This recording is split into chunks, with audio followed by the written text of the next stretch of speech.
కైలాసానికి వచ్చి నాలో చేరడం కాదు, నువ్వు ఎక్కడుంటే అక్కడ నేనుంటా, ఇంకేం కావాలి? నేనున్న చోటుకు నువ్వు వచ్చావు, నువ్వు ఎక్కడుంటే అక్కడ నేనుంటా, ఇది నేను ఇచ్చినటువంటి అభయం అని చెప్పగానే ఆ తల్లి ఆనంద పరవశరాలి. శివుడు కాళ్ళు గట్టిగా పట్టుకుంటారండి, మాయమే పెట్టాను అక్కడ.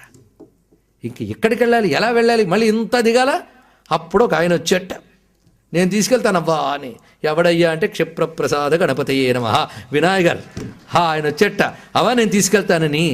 శివుడి దగ్గరికి తీసుకెళ్ళడానికి ఈయనే గట్టివాడండి, గట్టితోడు ఇంకేం కావాలి, నేను తీసుకెళ్తానవ్వా అన్నట్ట.